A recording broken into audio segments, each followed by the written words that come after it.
Did your podcast grow in 2019? It's surprisingly hard to answer that question.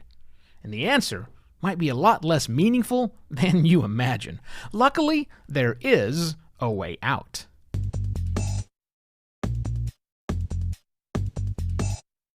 Hello and welcome to another podcast Pontifications with me, Evo Terra.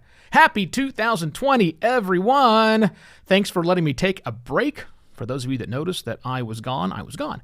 For those of you that didn't notice, I'm glad that you enjoyed the guest hosts I had on the program, but I am here for a new full season to continue here for podcast Pontifications. Lots of topics that I have on the docket. Today specifically, I want to take a look and find out whether or not your show, my show, everybody's show, did we grow in 2019?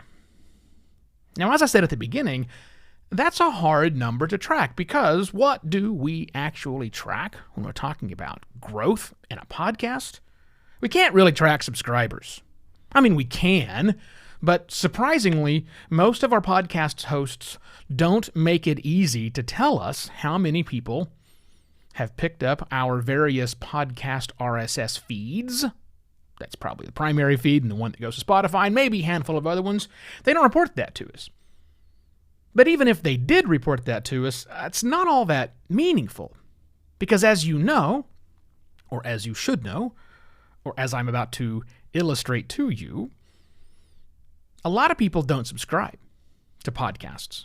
That used to be the way we did things way back in the day, but now a lot of people are much more pick and choose about what episodes they wish to listen to.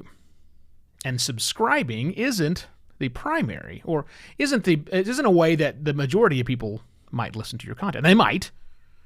I mean, I'm not here to say that people have stopped subscribing altogether, but it's becoming a lot less common, especially for new people entering the podcasting space. So counting subscribers doesn't help. Ask anyone on YouTube how much the subscriber number of their channel has to their view count on their video. They don't. Same kind of deal. So we can't really track, did my subscribers grow, because that kind of means nothing. We know the problems of tracking total number of downloads. It's a bogus number for a couple of reasons. One, if you're like me and you produce 4 shows every week, you're going to get a whole lot more chances to have lots of downloads than a show that produces every week or fortnightly or monthly or on a more ad hoc schedule. So total number of downloads doesn't help. Also, somebody could come along and download your entire back catalog, which happens to me fairly regularly. So I'll get a spike of 300 downloads in one day. One person downloading all 300 episodes. And that's not very helpful. Plus the fact that most of the podcasting apps out there now, Apple Podcasts, Spotify, other ones like that, they're not auto-downloading anymore. Especially if your content is unlistened to by those subscribers. A lot of them are set to stream now. The app itself will pull the RSS feed and display for your listeners new piece of content, but it's up to them to click the button and pull it down. So that may not happen all the time either. So, what really happens here? So some of these numbers get a little bit skewed. And then there's the simple fact that what counts for growth for one show might be very different for another show. It all depends on the long tail, how much evergreen value your content has. If you're putting out a daily news show where you summarize the news of the day, I would argue that the value of your content for the evergreen value of the content is quite small.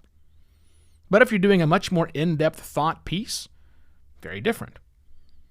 It's also, growth means something different if your content is designed to be consumed episodically, like this show, where they don't follow on, usually, part 1, part 2, part 3, as opposed to a serial show, an audio drama, podcast fiction, as we call them today, investigative journalism series, true crime.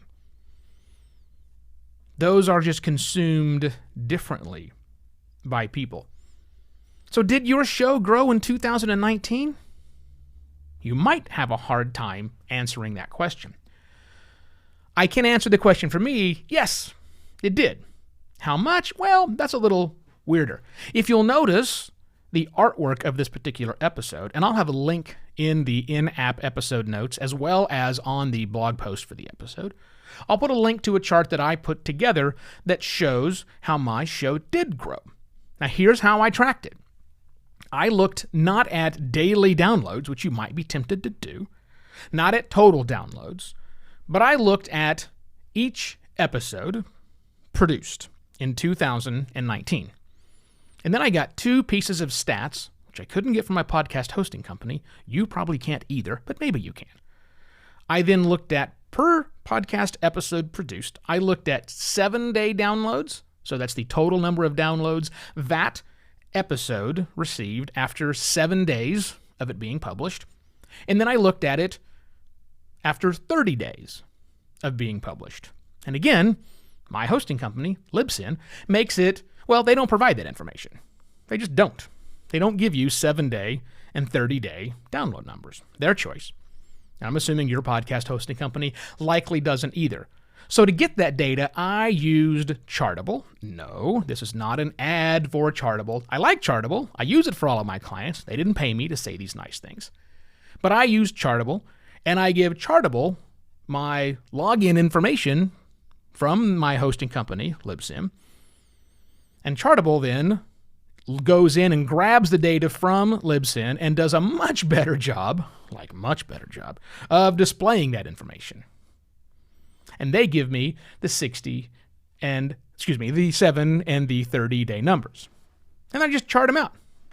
So again, if you look at that chart, which is, again, the image link is in the in-app notes as well as on the episode page itself, you will see that while I have a lot of ups and downs, it is clearly going up and to the right. Which means the number of downloads I have consumed, that my shows received, my episodes received over 7 days for a total of 30 days. And I even put total downloads in there so you can see how it goes back and forth. Because to me, there's not a huge difference. But checking per episode is the right way to do it for me. And so mine grew. Did your podcast grow in 2019? You tell me. And if it didn't grow, why not? Did you intend for it to grow? Did you do something to make it grow?